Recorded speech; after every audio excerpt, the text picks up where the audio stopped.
Hey, what is going on, everybody, and welcome back to the College Info Geek podcast, the internet's best resource for getting ahead as a student, but a terrible resource for learning how to save the bees. Until we make an episode about how to save the bees. Until we make an episode about becomes a great episode or a resource. Actually, I've been trying to save the bees my own way. Yeah? Yeah, because I got some clover coming up in my yard, and I just left it there. That's cool. Because I read that monocultures, like big fields of corn or lots of lawns that are just grass, harm the bees. Yeah, that second one's pretty dumb because it's not like the lawn even really does anything, whereas at least the food crops, feed people. Yeah. But I'm just going to order a bunch of bees and let them live in my house. You could do that. That's true. That's how I'm going to save them. Be roommates with a lot of bees. Yeah. That will save them. I will feed them every day. Just leave a lot of stuff out on the counter for them to eat. Yeah. Because it turns out they can't open refrigerators. They're not strong enough. I'm going to leave that open. Yeah. Oh, okay. Remember the eco-friendly thing? You're Not anymore. Killing the bees in another way. But I'm killing the bees to save the bees. So it's kind of like a net zero, possibly net positive. Yeah. I'm releasing a lot of freon into the atmosphere, but it's okay. I'm feeding some bees. That's fine. Anyway, my name is Thomas Frank. I guess I'm the conductor of this train to nowhere. That's good. And I'm joined by my first mate. Definitely need a conductor when you're not going anywhere. I think trains have first mates, right? Something like that. They have skippers? Yeah, pirate trains specifically. Do you want to start a pirate train? Yeah, that sounds pretty great. Instead of, it's like, what's that movie with all you have Chris to do Evans is get away from the tracks and then you can't be... It's like Snowpiercer. There's just like a giant train that just keeps going all over the world and never stops.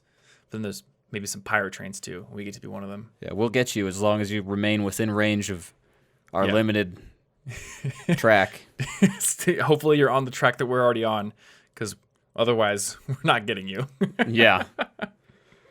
Anyway, you just got back from 2 weeks of travel. So welcome back to Denver. Welcome back to altitude. Hope you had fun resetting your red blood cells tolerance to the altitude by going down to sea level for like 2 weeks. Yeah, hopefully that's good. Not that big of a deal. We'll see what happens. I'm probably going to die tonight. I actually think you're probably not. I'm sure it'll be fine. I'm just tired. So I haven't looked into this, but I've been away from Denver at sea level for over a week before, and I've never felt. Yeah, I think it takes at least a couple weeks for you to start adapting, but that's like I came back to Denver for like a day in between, so I don't know if that cancels everything out. Plus, I think once you've adapted to it a little bit, like your body probably has an easier time going back to that level. Maybe. It's no longer a shock to the system. It's like, oh, I've been here before. I guess I have to just get back, right? So, anywho, today I had an idea that I wanted to basically just like riff on with you, which is, what does a perfect day look like for you?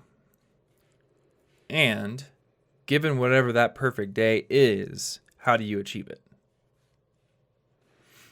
And I know you were talking to me this morning about like, is this a perfectly time-boxed, rigid schedule? Yeah, at 6:53, I brush the front tooth that's on the left. Yeah. At 6:53:03, I brush the next one. Well, if you brush them out of order, your day's ruined. Yeah. So you got to make sure you get it perfectly in the right order. Otherwise, your day is just, you might as well start all over again. Go back to bed. So this was my immediate thought.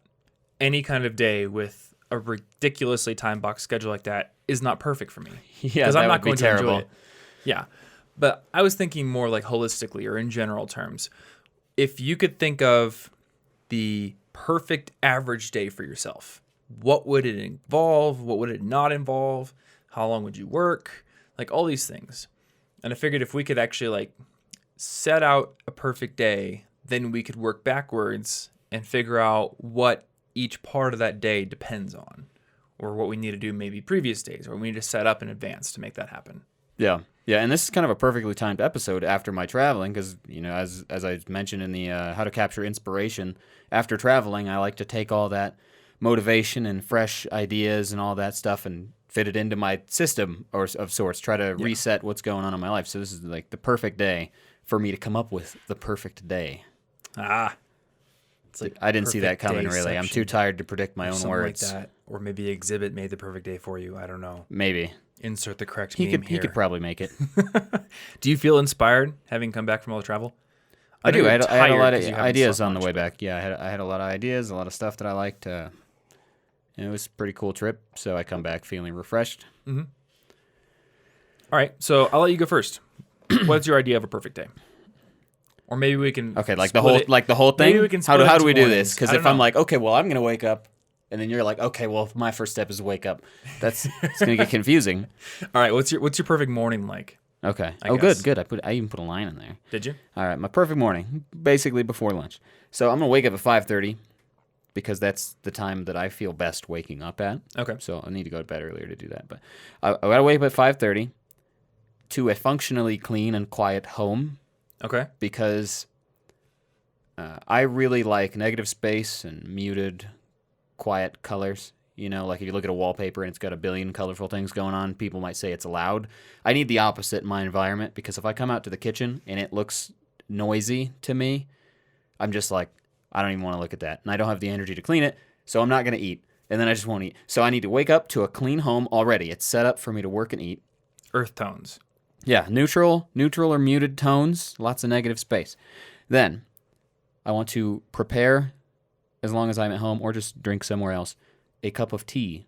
Not coffee, which I have relied completely upon for the last maybe month and a half, which is very, very unlike me because I don't like building unnecessary addictions to things. What are you talking about? I can quit whenever I want. These are just choices. Yeah. So, yeah, I would like to drink tea again. It's more calming to me. Mm-hmm. So you've been drinking coffee like every day recently? At least once. Oh, okay. I've completely relied on it. I've been sleeping not nearly enough for... This is the least I've slept since probably the period of time before I had my nerve injury, which isn't great. So I'm going to start fixing that right now before I do something and then I'm too sensitive. So for you, the coffee is actually a reliance. Like, it's actually giving you energy, right? Well, it's maintaining my mild awakeness. It's not really giving me energy at this point. I'm so tired, it doesn't even really help. Huh. It barely affects me. Well, when you get used to caffeine, it's not going to do anything. I think that's what it is. I'm just used to caffeine. I just like it. Helped me a taste of lot it. because I don't like drinking. I like the taste of coffee. I don't like needing it to feel energetic. And tea is more calm. I don't want to feel energetic in even halfway a jittery way. I want to feel like a monk who just came out of a meditation. Yeah, exactly. So I want to do that. Then I want to have my breakfast smoothie. Then do my exercise in the morning because that's the least annoying time for me, and then I do some language practice because after exercise I'm too tired to focus on like reading, which is the next thing. So I'll do my language practice, then I got my energy back a little bit. I'll read, then I will do at least maybe a little bit 20-minute admin work block, so figure out what's going on with the team, handle some small things like email, make sure I know what important things I'm doing for the day, and then do my morning work block, which is an unspecified amount of hours because I don't feel like keeping track of that at all, but it's like the work I wanted to get done. Yeah. Preferably get it done or make some decent progress here. So you want to eat, work out, study language, and read. Yes. All before. Yep. Those things are going to wake me up. Well, if I get too into my work, it's hard for me to take a break and then go read because I'm thinking about work. I'm like, oh God, but I need to do this thing. So I just won't read the whole day long. If I read in the morning, nothing has sunk into my head yet. It's the perfect time for me to leave this universe to go accompany a fictional one. That makes sense. And then that's basically your morning? Yep, that's pretty much it, other than the caveat that during my morning work hour, a perfect day also means that I have the freedom to go for a walk or sit outside if I need to mull something over for the work. Like, I'm not necessarily stuck in one place doing the work block, but I am working. Yeah. I mean, your perfect morning is actually remarkably similar to mine. Yeah? Yeah, I would like to get up at 6. 5:30 is a little early. Casual. But I am a filthy casual. It's okay. I can deal with that. I can live with that sitting on my conscience. That's good. You can't hurt me with your words, Martin. I found that I have this natural tendency to stay up a little later, and then that pushes me to get up at 7:30 or 8, which, I mean, that works. But when I wake up at 6, and maybe you feel this way too, I feel so much more productive. Yeah. And I think it's this knowledge that when I wake up at 6, there's a huge block of time even before noon. Like, I got 6 hours. And I could go work out, I could eat breakfast, and by the time those are done, it's still 8 a.m.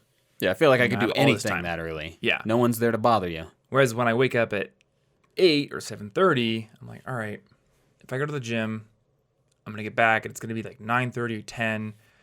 We're already getting like late morning. Like I'm losing a lot of the day. And I know personally that unless I'm working on a ridiculous deadline, I am not very productive around 3:30, 4:30. Yeah. That's kind of my slump in the day. So you're starting your day off making sacrifices already Yeah.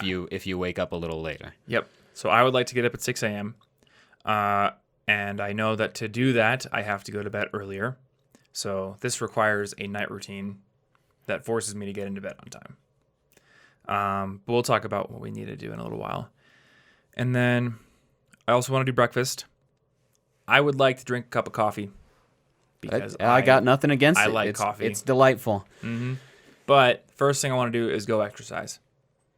Before you've had And anything? I don't drink coffee before I exercise. Do you drink water before you exercise? Yeah. I wake up, I Okay. drink like a significant amount of water. I give the cat the rest of the water, and then I go and water my That's tree. nice. Basically, You share it with everybody. my morning starts with a lot of water. Okay. I drink it, I give it to the cat, I water the tree. Well, I don't water it every day, but I spritz it Okay. and put on like a little humidifier for it because it's a tropical tree. You're exercising on an empty stomach, Um, other than water. sometimes I'll do it on an empty stomach, or I'll maybe like eat some toast. Sometimes I will make a smoothie. Okay. I guess the ideal for me would be to wake up, have enough time to make the smoothie, and then go. And this is, I want to talk about something that, it's kind of, it seems obvious, but I hadn't been doing it. So one point of frustration for me was that I like going to the gym with Anna, but I get up before Anna. And I just tend to get ready a little quicker.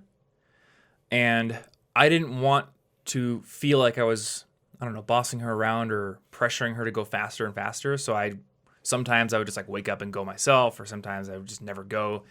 And we finally had to talk about it. And she's like, well, I'm a deadline driven person. So just tell me what time you're leaving and I'll be ready. I was like, oh, well, in my head, it sounded pushy if I was going to do that. But now that you've told me that you're okay with that, okay. And that's actually decreased a lot of stress. So perfect day for me. I go to the gym with Anna and I don't have to wait around. We leave at 7 or we leave at 6:30 or whatever time it is. Okay. So, and we've worked to communicate better and make that happen. So I'll have my smoothie, go to the gym, usually climbing gym. We'll either climb together or I'll lift. I'm also trying to get back into doing some morning skating sessions or just bike because it's warm now. Yeah. I like doing some diverse activity. I guess I don't want to be forced to do the same exact kind of workout every single day. And that's fine for me. Come back. For me, so I know you have language practice, and that's like one of your passions. I don't see that being a reasonable thing for you. What do you got? My passion is music. Okay. But I don't want to do that in the morning because I slip into it and I'll do it for hours. Yeah. Okay. And I've learned some things about myself recently, and we'll talk about that in the evening section. But I think like come back from the workout, shower, get ready, and then read. That's the next thing. And I know from personal experience that I probably won't read in the evenings. It's just not my thing. But in the mornings, it's great. And this leads to the next part of what would make this day perfect. I don't want to feel like I have to start working at a certain point because of deadline pressure. Oh, deadline for specific work tasks. Yeah, oh no, this I'm running late video on this. needs to be out this day, and I already know that there's like 8 more hours of work needs to be put into it. Yeah. Or we haven't recorded a podcast yet, so Martin, you better get over here at this time so we can get it done. Like, I will freely admit that I am a person who has let myself become entirely driven by deadlines. And I don't know if this is necessarily a bad thing, but it is a stressful thing. And I think like if you were to ask most creative people whether they were super driven by deadlines, you would get a yes from them, which is why there's that joke about, writers have the cleanest houses in the world and they never employ cleaners because they don't want to write, so they just clean their house over and over again. It's a problem that creative people have, and I definitely have it. But for me, in a perfect world, I would wake up and I'd be like, oh, I'm going to work on that video that's due in 4 weeks. And we're going to get it done this week, and it's going to be ready to go 3 weeks in advance. Like, that would be amazing. That would be amazing. Would love for that to happen. So that's also perfection. That's going to require a lot of advanced work. And also it's going to require me not taking on extra work for the next couple of months probably, so we can build up a backlog. Yeah. Anywho, so I'm going to read, and I might actually get some additional quote-unquote reading done while on a bike ride too. Oh, Because audiobooks. I do a lot of audiobooks. Gotcha. Yeah. I'm listening to one called Black Edge right now, and it's great. It's like insider trading and FBI stuff, Wall Street. My jam, basically. Fair enough. And then I get to work. No specific time, and the reason I don't want a specific time is because I want time to sink into the reading. Partly because it's fun to read, but partly because I know that part of what enables me to do this work is reading widely.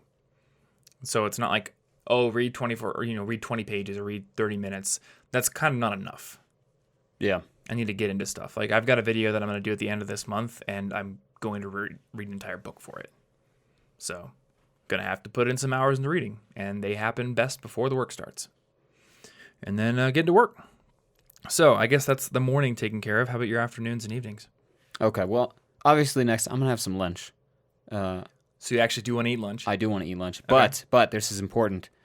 Lunch for me on a perfect weekly kind of thing is simple with minimal cooking and made up of good whole foods. Like I don't want to cook for lunch. I'm tired of that. I used to love cooking, and then I think I need it to be simpler now. I'm too busy to do the fancy stuff I wanted to do. So I just want some hard-boiled eggs, almonds, some kale chips or something, and fruit. Like easy stuff that like it's prepared beforehand. Yeah. And I just assemble it, and then I just eat it. I do not want to be cooking for lunch because then I have to clean up right after, and then it takes a whole bunch of time. You just reminded me about hard-boiled eggs. I forgot about those. They're good. I They're mean, hard. They're they don't boiled. really taste that good to me, but they're a good source. They're good in that they're really nutrients. easy. And they're very easy. Yeah. Whereas if I like fry some eggs or something, now I'm like, well, the stove's all covered in oil. I'm gonna want to clean that up afterward because like if I don't do that, then I can't wake up in the morning with a perfectly reset everything. So I want an easy lunch that requires almost no cleanup, but is still good. Yeah, and I guess like this is the rub here is I guess what we're describing is like the perfect realistic day, because on a perfect day I never wash dishes. Oh yeah. So But I I'm gonna have I to. can't avoid some things that I don't really want to deal with, but the perfect day that I could potentially set up for my actual self. Yeah. So simple, good, healthy lunch.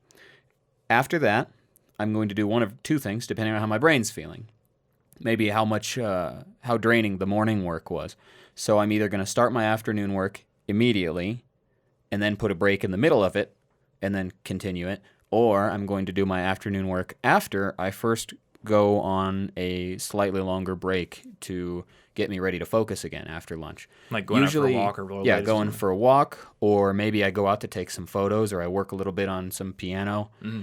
Something that's just an indeterminate amount of time break, because depending on how worn I was from the morning, I may not be able to focus yet until I do something else. Yeah. But it's important that I do the afternoon work at a certain time. So basically, like you, about 3 to 4, that time is worthless for me. That's nothing. Yeah. That's not, I can't really work then very well. It would be better for me to work after that and before that, and then like take the break then. That'd probably be perfect. Yeah. So, lunch and then work till like 3, go do something else till 4:30 or something, and then come back and finish my work. So work is done when I feel good about what I've accomplished. And I'm very honest with myself in that regard, because I tend to lean automatically toward feeling like I haven't done enough. So when I feel good, I know I've done some good work. Yeah. And then I'm done. Because on a perfect day, I don't want anything left over. I don't want to be like, but I didn't finish that thing.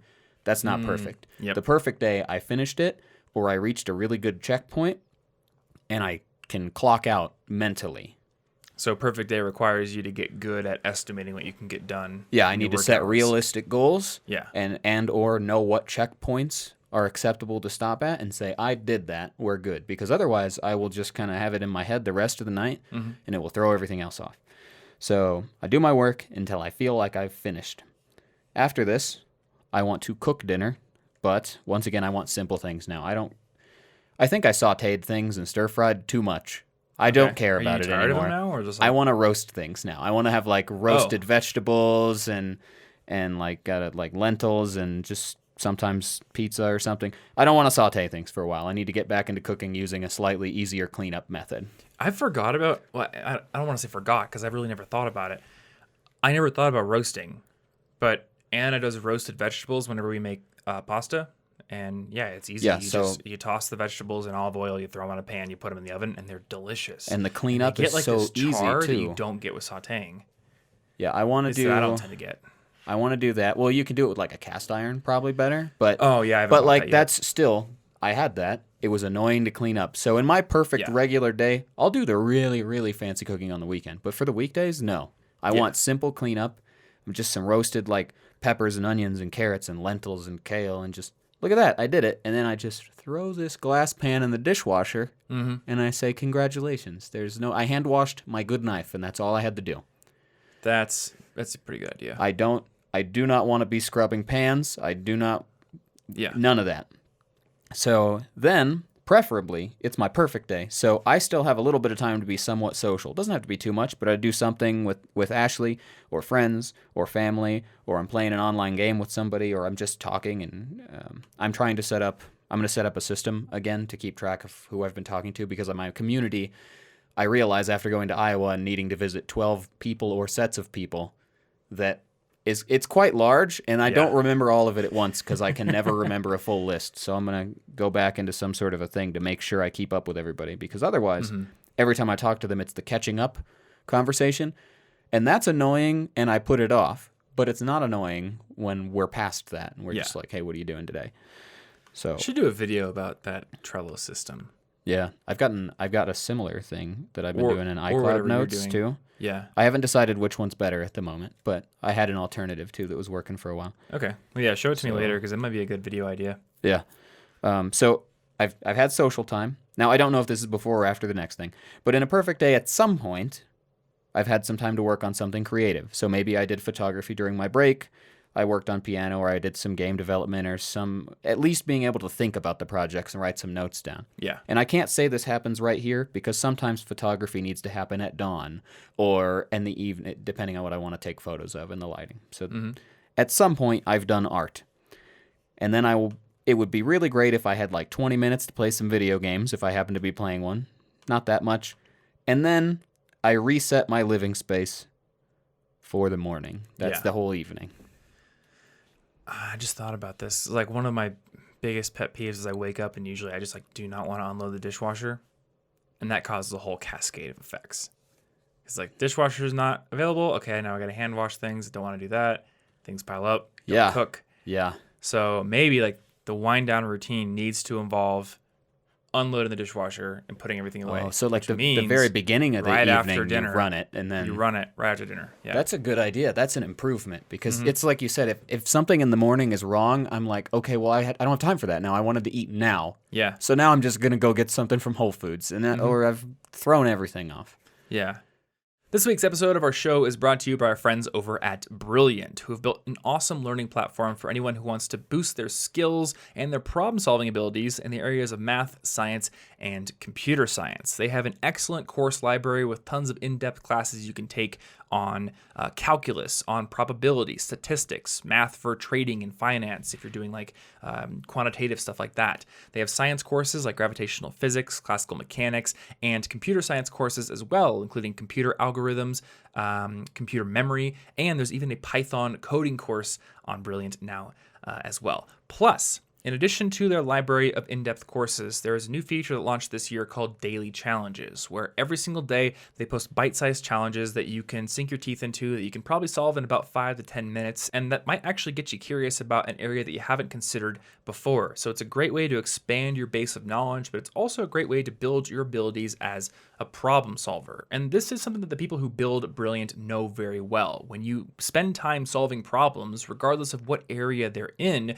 you stretch your capabilities as a problem solver universally. And this is very helpful for moving forward in your career, getting jobs, and doing creative things in general. So if you want to make learning a daily habit, you want to stretch those problem-solving capabilities, then you can start learning for free on Brilliant by going over to brilliant.com/collegeinfogeek and signing up. And when you do, their free plan gets you access to new daily challenges every single day. Plus, if you do decide to subscribe to their premium offerings, you're going to get the entire archive of every daily challenge that's been put out since the beginning, plus access to all of their in-depth courses. And if you're one of the first 200 people to sign up at brilliant.org/collegeinfogeek, you're going to get 20% off that annual premium subscription. Big thanks, as always, to Brilliant for sponsoring this episode and being a supporter of our show. And another big thanks goes out to our other sponsor this week, Hover. Hover is the best place on the internet to get your hands on a domain name, which if you've listened to this show for any amount of time, you know that you should do as soon as you possibly can. And the reason for that is that if you want to get a good job, if you want to land the kind of job that you're dreaming of getting after college, or maybe even right now,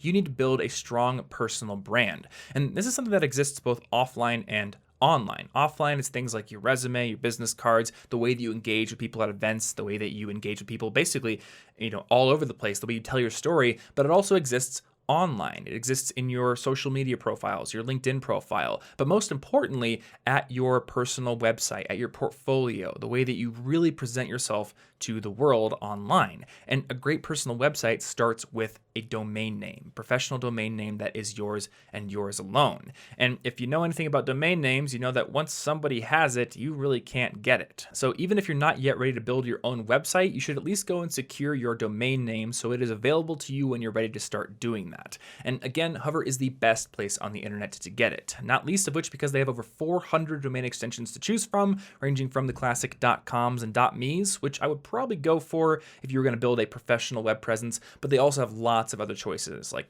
.limo and .ninja, .lol, all kinds of stuff like that. I do have thomas.lol, so you can check that out if you want an example there. And in addition to all of those different extensions, they also have a very hassle-free, streamlined experience. In fact, if you have an account on Hover like I do, you can buy a domain name in less than 30 seconds, and there are no annoying pop-ups to get in your way at all. Plus, once you've got the domain name, you can also use their Connect feature to easily hook it up to website builders like Squarespace and Shopify, or you can use their email feature to create a very professional email address for that domain, like thomas@collegeinfogeek.com, which can help to further boost your professional image on the internet. So if you're ready to secure your domain name, then head over to hover.com/CIG, and once you do that, you're going to get 10% off of your first purchase. Once again, hover.com/CIG, and then it's HOVER.com/CIG. Once again, big thanks to Hover for sponsoring this podcast and being a big supporter of our show. And speaking of our show, let's get back into it.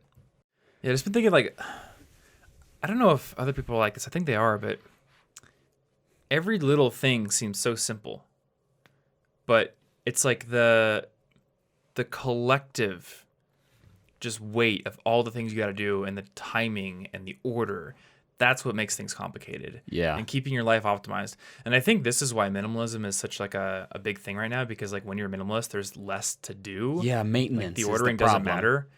All right, we have all these fun house plants. What does that mean? Oh, that now there's watering schedules for every single type of plant. So if you want things to be easy, being a minimalist totally makes sense. And if you want things to be vibrant and complicated, then you just, I don't know, you're almost like a drummer with a huge kit that has a zillion cymbals on it or something. You have to know how to use them all at the right times and everything. Yeah, I tell Ashley that basically my problem is every day I die a death by 1,000 cuts. I never once have when there's a giant real emergency, that never bothers me. I'm not like, my schedule got broke because I broke my arm. I don't feel guilty afterward. Because you can focus on it. But the tiny things, there's a dish I had to leave out. I didn't have time to clean it. Or it turns into, oh God, I got to wipe off the stove. Mm-hmm. Oh no, now I've just left mail on the table because I felt rushed and I didn't open it or do anything with it. And then the whole day becomes tiny stresses built upon each other. And I don't want to make it sound like, oh, my life is terrible because of these things, because it's not. Oh, it's not like a it's like killer. It's not a perfect pile day. of sand you have to crawl up that keeps making you slip back down to get to your optimal perfect day, right? So yeah, people listening to this, don't take this as oh, it's so hard to wash the dishes. No, it's not. It's just optimal living requires a lot of juggling, a lot of spinning plates, and the more you add to your life, the more spinning plates there are. Yeah, but if you keep things maintained, you never have to say, I'm going to spend the next hour or two doing this big thing. And for me, this is an extra special concern because of OCD. It's really dumb, so I'll just literally get stuck there looking at everything that I have to do and unable to do any of it very easily. Mm-hmm. Analysis paralysis comes very naturally. Yeah, exactly. So afternoon for me, perfect day. If we're talking perfect day, lunch would just be a bowl of poke that just pops in front of me. Because I would eat We poke. can discuss how to make I would eat appearing poke every day. poke. We can figure out magic poke. Please do. If you can figure that out. I mean, I can order delivery poke. That's not magic but enough. That's not magic You need to enough. give them keys so they sneak into the house There and we put it on go. the table while you're working, and then they just leave without a trace. Yeah. Only problem is eating poke every day would be expensive. And also, I don't think you should What? eat like raw fish every single day. No, that sounds be bad some for you. concerns. It also sounds very expensive to get the more borderline, like, what are they called? People who come clean things, like a housekeeper who, because they have the keys and everything, just to come bring you a bowl of fish. That's I know somebody who has a house manager. So literally anything they don't want to do, this person does for them. Oh. But that probably costs. that costs a lot of money to have somebody there every day. Yeah. Yeah. And I don't think I want to Pavington. do it either. I no, would let's like figure fish. out the order in which things are less stressful or the least stressful. Yeah. I mean, I pay for certain things. I pay for people to come clean the house like once a month, and I find that very worth it. I may eventually pay for people to mow the lawn again. I'm not sure. But there's certain things where I'm just like, no, we can take care of them. So lunch for me, again, simple thing, just like you. In fact, for lunch today, I just poured some almonds and put a carrot on a plate and then cut up an apple. And I think some hard-boiled eggs that would be the last piece of the puzzle to make that a pretty optimal Yeah, combination. fill it out pretty good. Because then if I'm doing my smoothie in the morning, like that's spinach and kale and some berries. And then for lunch, it's like a carrot and an apple. That's actually pretty comprehensive right there. And then for dinner, for roasting vegetables, maybe like sauteing some meat or something. Yeah. Do you saute meat? Yeah, you do. You- That's just a technique. It could be anything, right? Yeah, you just cook it on the pan. I mean, I don't know if there's another different, like an extra word for it. I guess they usually just say like brown the meat, and they don't say brown the vegetables. They usually say saute the vegetables. That's because when you I make usually don't vegetables, see. you're fancier. That's true. It is fancier. And if the recipe's fancy, maybe it will tell you to saute the meat. Oh, or okay. there's a different French word for specifically doing the same thing to meat. I don't know. It's mate. That's it. That's the one. Don't think that's it. So I feel like our perfect days are very similar in They certain are areas. very Because I would similar. eat lunch and I would get right back to work, or I would go out for a rollerblade session or a walk. Now that Tony is in Denver now, my video editor, we've just been like going out doing Pokemon Go walks. Oh, he's here for good, huh? He's here for good now. Oh, nice. I didn't know that. I forgot about that. Yep. We're building the village. Nice. Everyone come to Denver. It's a good city. So yeah, he got me back into Pokemon Go. I'm playing a little bit of that, or go rollerblading, go skateboarding, whatever it is. Come back, do the rest of my work. And honestly, perfect day for me would involve like 4 to 5 hours of work. That sounds pretty reasonable. Yeah, and I think that if we put our minds to it, we can work for 4 to 5 hours a day, and that would be all we need to do. That lines up with what was in Deep Work, I believe. It was talking Was it? about, somebody was talking about like maybe 90-minute periods of focus or something to that effect, and having 3 of those, like 4.5 hours of super optimal mental thinking. And yeah, maybe there's another half hour of menial stuff you got to get done. But Yeah, I mean, it gets kind of weird because like, isn't what are needed? Yeah, for, and, like, what for the work itself. right? Yeah, A lot of people they're just sitting at the desk for like a couple hours every day, and the company's paying them to be there. and sometimes 8 hours of work is needed. We've talked about like you have periods in your life where you're going super hard because you have a goal and you gotta you're starting from the bottom, and someday you're gonna be here, but it's not now. It depends very strongly on the work, but in your case, you decided the work. So, But like here's the work for me. Like work is working on CIG, shooting videos, writing videos, admin work, having calls, whatever that is. yeah, The reading, that factors into the work because I'll get a lot of my stories and examples from reading books, but I don't think of that as work. So I guess I'm not going to say like, oh, reading plus CIG work is 4 to 5 hours. No, it's probably like 4 to 5 hours of solid work plus probably an extra hour of reading. And then I want to do more serious stuff with music. So maybe there's like 3 more hours of music that night. Who knows? But I would like to compress my work into 4 or 5 hours. that'd be great. And I think we can do that with, better productivity, more focus while we're doing it, a better plan, like just knowing exactly what we got to do and getting into it, no distractions, all that kind of stuff like that. And then, yeah, same as you, man, late afternoon comes around, that's probably going to be the time to stop working. It's dead. Which like, I mean, it doesn't Doesn't that make sense? I feel like in this culture, we're pressured to work all these hours, but man, when I went to school as a kid, I was done at 3. Like, I had homework sometimes, but at 3, I wasn't doing homework right away. I was probably going to go out and hang out with my friends. In high school, I had jobs, so that kind of went by the wayside. But before I had jobs and on my off days, like 3 p.m. to 6 p.m., I was hanging out with people. And then homework would be done at night. Sometimes I get up super early and go to school at 6 a.m., do my homework in the gym there. Like, that was a pretty cool schedule, actually. So, yeah, I like the idea of, like, socialization early, or maybe not early afternoon, but, like, late afternoon. Not stopping in the evening. Yeah. On a perfect day. And then the big one for me is on a perfect day, there's music as well. Like, working on it. And so last week, Ransom came over, and we were just doing a bunch of brainstorming for improvements to the business. But he also showed me this new artist that I'd never heard of, named Tosh Sultana. I'm not sure if you've heard of them. They're like a Australian solo artist, but if you heard their music, you wouldn't think it's solo because it's a ton of instruments and all kinds of stuff going on at once.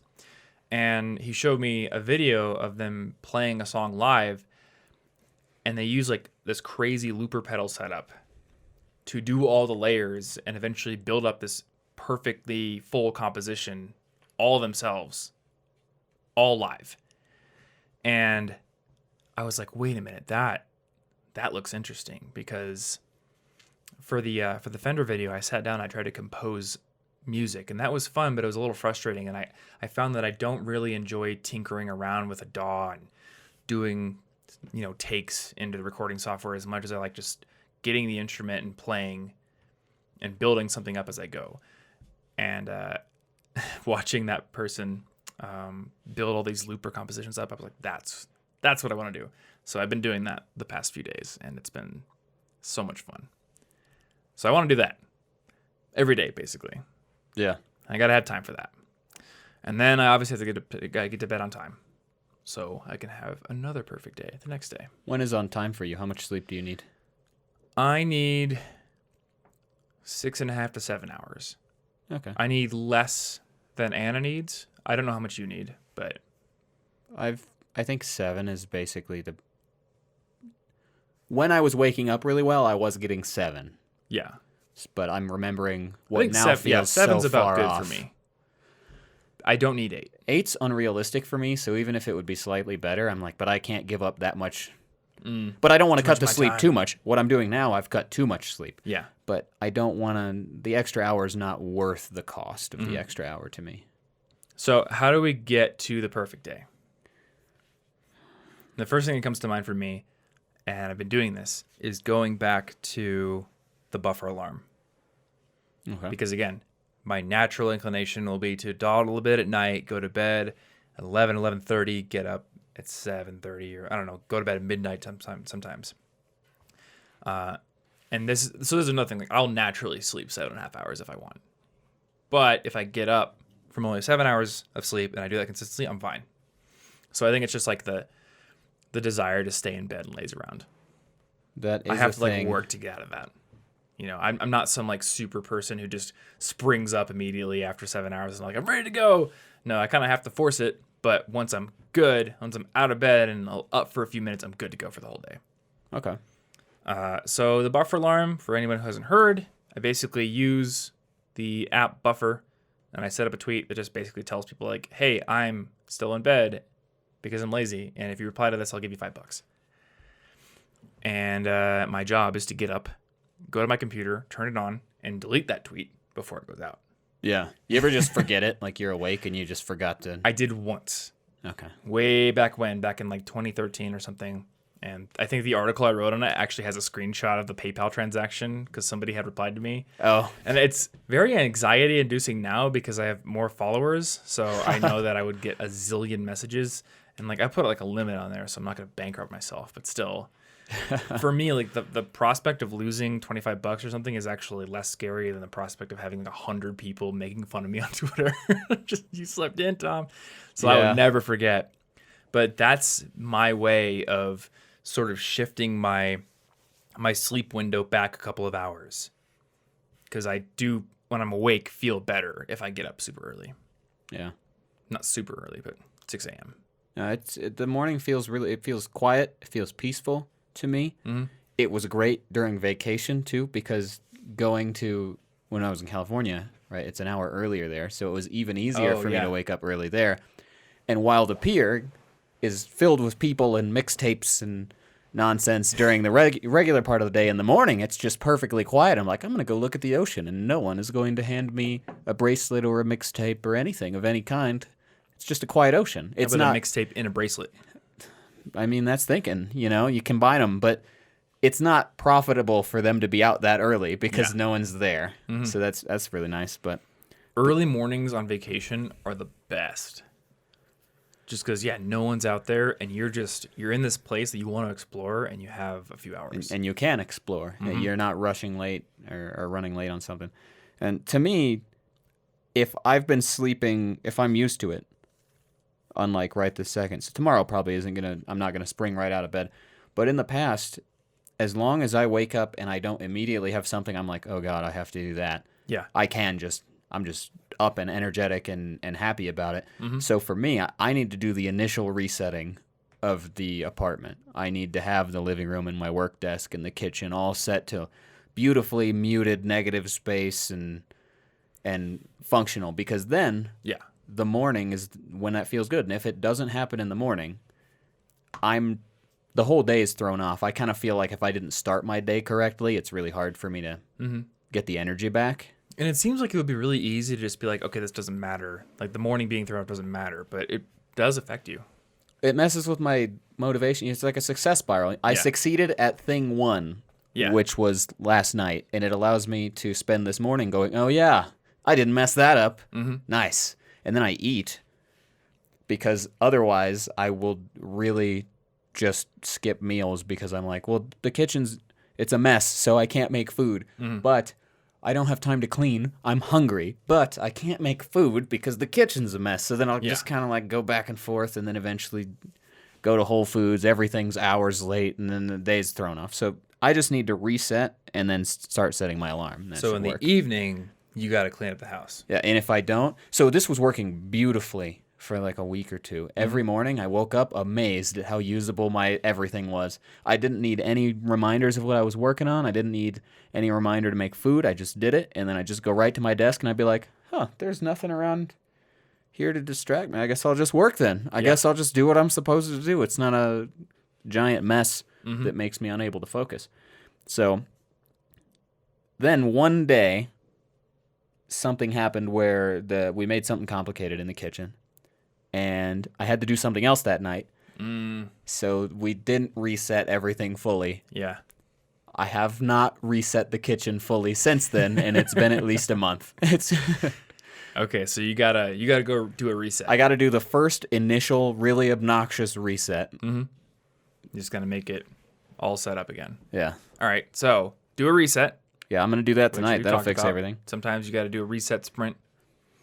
And then after that, you got to figure out how am I going to time things so maintenance is easier. And same thing for you. We got to just clean the kitchen at night. Like the whole notion that, I'm just going to wake up and clean the kitchen. It'll be fine. Don't do it. I don't want to do that first thing. Nope. That's terribly. That's why I stay in bed. I'm like, what awaits me? Cleaning. That awaits me. That's dumb. I'm going to stay in bed now and check for Pokemon or something. That does not keep me in bed at all. And I never get my phone out and just play with it in bed. This isn't literally play. Never. I'm checking for Pokemon. Oh, okay. This is real life. Serious business. Okay, I'm sorry. I'm sorry about that. You've offended my team culture. Are you? Instinct. Is that the blue one? No, the Mystic is the blue one. I'm the yellow one. Oh, you're the yellow one. The blue one makes a lot of sense for me, but I aspire to function more on instinct than overthinking things. Oh, okay. So. Also, Zapdos is my favorite, and my wisdom told me that this is a game, so I should just go with the one that has my favorite legendary as the logo. Articuno is my favorite, and this is because Zapdos, while cool, is basically anime hair turned into a Pokemon. That only makes him cooler. Imagine if Super Saiyan Goku walks up to you, but then you hear a mysterious call. Then you're like, what's going on? His hair. And then his hair is a Zapdos. And then Moltres. Moltres is the worst one because, like, chickens have like a little. Moltres looks way more like a chicken to me. Well, you know how like chickens have that like weird flappy rubber red thing on their heads? Yeah. Moltres is just like that, but put all over the bird. At least He's the flappiest my of chickens. All right. my memory of Gen 1 Moltres, it was just like, what did they do to this bird? What is going on here? I think they were trying to make it like fiery, but at least back then it looked just like back the weird then a lot of the chicken graphics flappy were a little part ridiculous. all over the bird. So I like Articuno. It's like this graceful ice bird. So Mystic is my team. Looks like we're going to be rivals. Yeah, well, I caught a shiny Lugia this morning, so We're you're not gonna even be worthy rivals. to be my rival. We're not going to be rivals. I'm like level 15. Oh, okay. Oh, anyway, whatever. Well, something about mornings. I was talking about how I never mess with my phone in Oh, bed. yeah. If I want to stay in bed, it's because I just want to go back to sleep. But there's never any dread about what the kitchen looks like, because when I get up, there's like with dread. instant things I want to do. It's just so, for me, the perfection is those things I want to do should be pushed off a little bit. I shouldn't feel so pressured to do them, so that way I can make my smoothie, so that way I can take care of my plants and I can read a book, go to the gym, those things. Yeah. So yeah, I guess like a solid night routine where we know what the bedtime is and there is ample time before that to clean the kitchen up, set the space back to neutral, get ready, calm down, whatever it is, which is going to require some discipline. Yeah. For work, I think the big thing is like I really want to have us get ahead, which means I can't take on new things for a while. You need a buffer zone for simply making extra content. Like last month there was one video that I did an entire like one day. Yeah. And that video did better than any other video I did in that month, which really annoys me. Ain't that just the way? It also told me, okay, I have the ability to do a video in a day that's still high quality. And immediately the thought was, well, we could go to like let's make 16 videos 3 a day. videos a week or something. And maybe we will in the future. But I think what we should do is like picture that as a tool. And what is our goal right now? Get ahead. That's the tool we will use. We'll produce a bunch of videos ahead of time. And then if we can be like, all right, consistently we're a week or two ahead, now we'll think about pushing the schedule forward. Yeah, because I prefer the idea of doing what we're currently doing while feeling more comfortable to just saying, well, what if we were still stressed, though? Huh? Exactly. Yeah, we need to overcome the temptation to keep reaping the material benefits of increasing the schedule because it always comes at the cost of additional stress. Yeah. Fix the stress first. So that's a big thing for me as well. Have lunch food prepared, which is really easy. Just make sure like I have carrots and apples on hand and almonds on hand, and then like occasionally throw a bunch of eggs into a pot and boil those. Yeah. Should be good. And then big one for me is like make sure the music stuff is set up always. Oh, so you don't want to have to replug in like your looper pedal or things like that. It should just want be to be able to pick it up. And that's the whole philosophy of having the acoustic guitar sitting on the stand in the living room, because then you walk by, you're like, I think I'll play for a couple minutes. You pick it up and you end up playing for half an hour. It's like you have to have really easy avenues into the flow state. And if you're getting more complicated with your music, then I think you need to figure out how to set that up so it's still easy to access. And I'm like, all right, well, when I moved here, I thought having all the music stuff in this studio would be the best idea because this is where all the lights are, cameras are. Like, it makes sense to have the gear here. But I never want to come upstairs to do anything. Like, I work here, I go to sleep in the bedroom, that's it. So I'm not going to come up here to play music as often as I would just walk by the guitar in my living room and play it. So what I'm doing is like I'm just setting up my little looper station in the living room right by the acoustic guitar. And that way it's the same exact deal. Maybe it's a little bit more involved than than picking up the guitar because I got to turn on the looper pedal and whatever, but it's still very low effort. And then you get into it. Yeah. That's how you get good. So you need to have your environment prepped. Yep. And a good evening routine. Yep. And food ready. Yeah. But I think we also have to remain flexible. Nonsense. Because sometimes, like, you guys are going to come over or we're going to go out for something, go to karaoke or something like that. Like, we'll get back a little later. So I don't know how to deal with, like, those often throw things off. I think on those days, so the problem before was I was like, I'm just going to get some sleep and then I'll fix it tomorrow. But then I've messed up my routine, so tomorrow is off, and then I'm demotivated because tomorrow is off. So I just need to be like, Maintaining this only takes like 20 minutes. Just sleep 20 minutes fewer. Fix the house first. That's true, yeah. What are you doing? Or I guess if you know you have plans, then just make sure you fix the house before the plans. Yeah. Yeah, if something spontaneous happens, though, I just need to say, yeah, I'll stay up another 20 minutes to fix this because I'm going to very much thank myself tomorrow. Yeah. Yeah, that makes sense. And, well, I don't know. I don't like the idea of sacrificing sleep too much, though. Oh, it shouldn't happen all the time. If it happens all the time, then I'm going to need to switch up when stuff happens or, Yeah. Plan hanging out and realize that I need to do this beforehand. Yeah, I guess it's true. Well, there it is. The recipe there it for a is. perfect day. Hopefully. Now listen to the episode This that we will just happen. recorded to take your own medicine. I didn't write take medicine anywhere in these notes, so I'll add them in later. it's not when part you're of my looking. perfect day. Now I'm gonna have all this set up tonight. I need to set up the keeping track of social connections thing, and then a whole bunch of other stuff. And I need to buy food because I've been gone for like 2 weeks. Everything, Yeah. if there is anything in the fridge, it's probably bad. So Yep. I need to Yeah, travel really messes go things fix up. that up. I mean, the whole first half of May was kind of just a crapshoot for the entire business. Huge 'cause mess. I went to Iowa with Anna to visit family. You went to California with Ashley. So already like 4 people in the company are gone. Yeah. Tony was visiting family Yep. and traveling and then moving here. So just like basically the entire Yeah. wheels came to a halt and now we're getting it back and going again. Yeah. But you guys aren't leaving for a while. I'm not leaving for at least a month. So we got some time. We have opportunity. Yeah. I don't know. So I guess like if you want to take anything from this episode, dear listeners, setting this stuff out, specifically how the day is working, is actually helping me a lot to figure out what I need to do today to make it happen tomorrow. And otherwise, leaving it a vague concept, I likely would have skipped something. And then tomorrow been like, oh, the morning's oh no, I don't have any lunch food. Mm-hmm. Now I unexpectedly ruined it. This is going to help me reset things, and I'm going to try to do sort of a daily habit thing for things that it makes sense for. I'll probably track resetting every night. Yeah. And then I'm going to set up the systems now so that I can do it for a couple weeks in a row. It's probably going to feel great. The way I kind of think about it is it's the difference between cooking a home-cooked meal at home and running a restaurant kitchen. Like, cooking a meal is easy. Reading for 30 minutes every day, easy. Going to the gym, easy. On their own.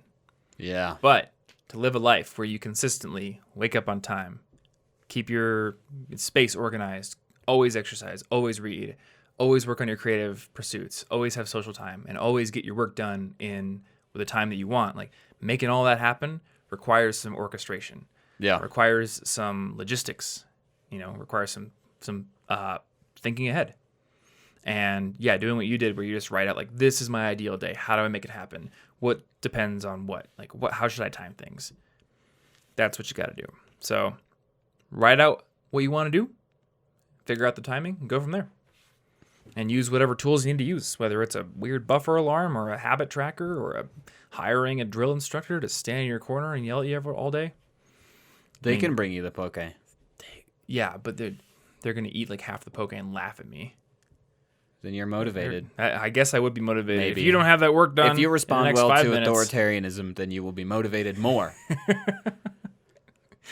I kind of do, I think.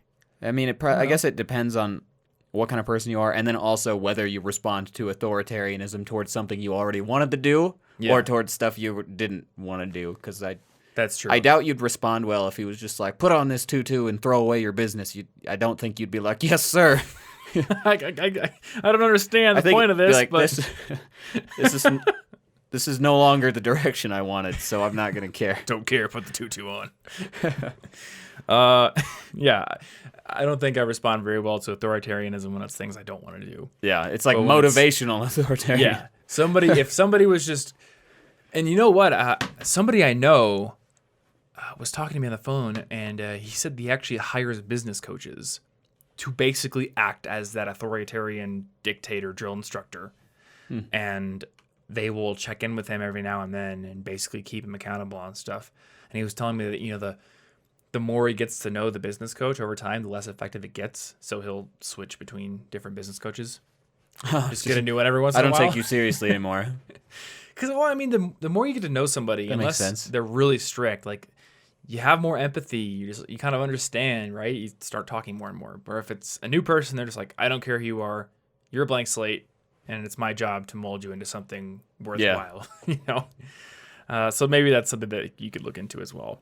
And on a cheaper spectrum, because business coaches are certainly not cheap. There's things like Coach.me, where people do weekly coaching for habits and things like that, and it's actually pretty affordable. Oh, it's not as that's cool. It's not as affordable as like a free habit tracker, but it's also not $500 a month or whatever a business coach costs. Yeah. Dude, could I be a business coach? I don't know. Probably. Maybe that's what I should do. $500 a month, business coaching. I don't want to do that. I'll go make that somehow, some other way. Okay. I don't want to yell at people to get their work done. Maybe I'll yell at them to get their work done through the internet, but I don't want to be like on a one-to-one call yelling at someone to get their work done. I'm too soft. They'll make an excuse and they'll be like, "Oh, that makes sense." All right, we're gonna set up like a robo call service that uses pre-recorded messages of you yelling at people to do their things, and it calls them at the right time. It'll be like the Corey hotline, or like the Hulk Hogan hotline back in the 90s and 80s. Yeah. But for motivation, dial drill instructor. Get to work. So it texts you first, and it's like, you better be awake right now. And then you have to respond within a certain number of minutes. Otherwise, it's just going to keep calling you over and over. And then you hook it into your smart devices. Your house, all the lights are going to flash off and on. And then parts of this are realistic and reasonable accomplishable. You could actually do this. Yes, yeah. It seems reasonable. I turned my house into a drill instructor. Okay, this is actually an amazing idea for a video because I have a SmartThings. I mean, I used to have my hue lights change color based on the schedule I wanted, so I was like, oh, look, it's now this time based on the color of the room. So you just make that more aggressive. I could literally... Right? You get speakers involved and some other stuff. And I mean, like, at an even easier level, you could literally put a smart outlet between the wall and, like, your TV and consoles, and you could program it to just literally shut off at 8:30 or something like that. Yeah. Like, you could get back there probably. Oh, you could get a robot drill instructor. Yeah. Oh, okay. Robot drill. Okay, so this is going to be a podcast project first. And then when we finish it, we'll film the fruits of our labor. Yeah. Because I think we could totally do this. Nothing like filming fruits. Like, apples, pineapples, any other kind of apples. I don't know what that means out of Rayburns? context, really. Anyway, all right. So we have an idea. I would like to flesh this idea out. Yeah, that sounds cool. fun. Beyond that, I think this episode is about run its course. So hopefully you guys found something useful in this episode.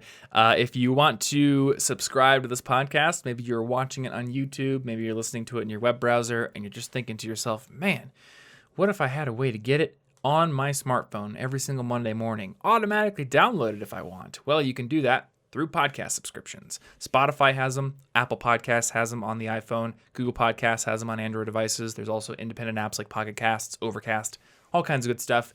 And you can find subscription links to basically all of those over at cigpodcast.com. You can also find the show notes for this episode at cigpodcast.com/264.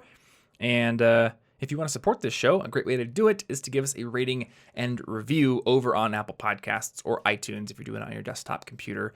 Alternatively, you could also just share this podcast with a friend, maybe share your favorite episode with them, and they might become a listener as well. So lots of appreciation goes out to you if you do that and actually share the show, but we also appreciate you just hanging out with us every single week. So thanks for listening. You can go over to, not CIG, you can go over to collegeinfogeek.com/resources because I have not done short links for every single URL. Like I probably should. That'd be pretty. But it doesn't matter because you go to cigpodcast.com. You're on the website. You can go to tools if you wanted to. Yeah. We're going to have a fun little drop-down menu there at some point. So like the merch link is right there. Yeah. Buy that merch. Yep. Yeah, collegeinfogeek.com/resources for now. If you want to find our favorite gear, apps, books we recommend, lots of productivity tools, all kinds of really cool stuff. So check that out if you haven't seen it already. And I think that's about going to do it. So thanks for hanging out once again, and we will see you in next week's episode. Stay cute.